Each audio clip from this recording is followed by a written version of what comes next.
Living Water from Deep Wells of Revelation, Volume 1. A collection of messages from the ministry of T. Austin Sparks. Enlargement through Straitening by T. Austin Sparks. I have a baptism to be baptized with, and how am I straitened? Pen up till it be accomplished. Luke 12:50. That enlargement comes through straitening is an abiding law of the kingdom of the heavens in this age. Its implications are various, and its instances are numerous. One of its too often unrecognized implications is that efforts at enlargement in a really spiritual realm only get an artificial inflation with all the weakness, unsatisfactoriness, and instability of what is not spiritually real.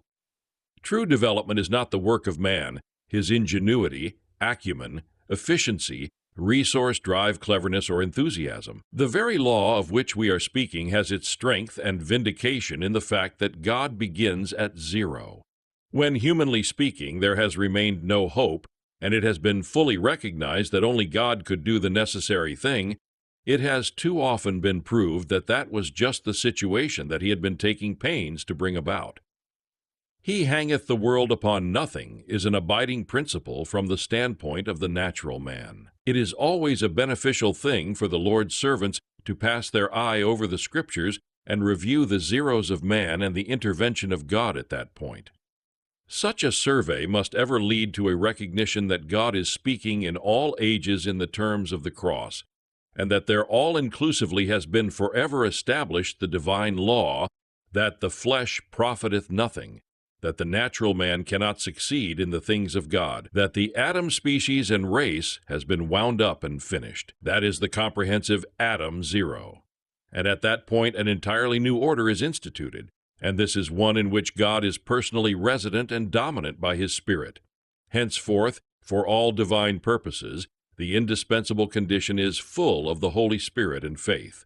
Surely it is a justifiable inquiry to make as to whether this qualification is the one supreme consideration in all choices and appointments in the service of God. In our missionary boards and directorates, what has been the basis of membership? Has it been missionary interest on the part of Christian men, plus business ability, financial resource, circle of influence, a name that obtains confidence? In our church councils, committees, etc., has it been by popular vote governed by any one or more of human considerations? In our methods, has it been thought that an efficient organization, machinery, plant, interest would secure the end? Or has it honestly and truly been that, all other things given a secondary place, the Lord needs first of all, such as being full of the Holy Spirit and faith, know above all things what prayer and fasting mean? When in the primitive and free method of the first days the Spirit said, "Separate me, Barnabas and Saul, unto the work whereto I have called them," it is a blessed thing to realize that it was not said to such as were living in comparative ease and comfort, or whose occasional or second business it was to attend to these things, but to such as, ministering to the Lord and fasting, were experimentally sharing the great spiritual cost which would fall to those who would be sent forth.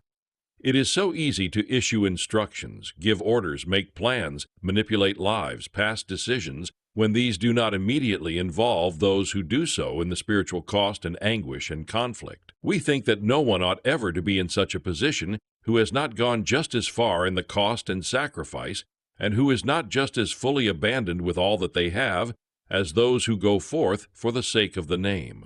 The Lord's ways are equal. Any inequality is unrighteousness and ties the hands of blessing. The Holy Spirit is free to take the initiative only in so far as the holy constituents of that name are the foundation of the purpose, policy, methods, means, motives, and lives of such as are associated with holy things. This is abundantly established in all the Scriptures. Sometimes it is seen in the breaking forth of judgment, sometimes in reverses and defeats, sometimes in stagnation and arrest, sometimes in the abortion and miscarriage of labors. You will find additional audiobooks produced by Book Ministry by clicking the lower left of your screen.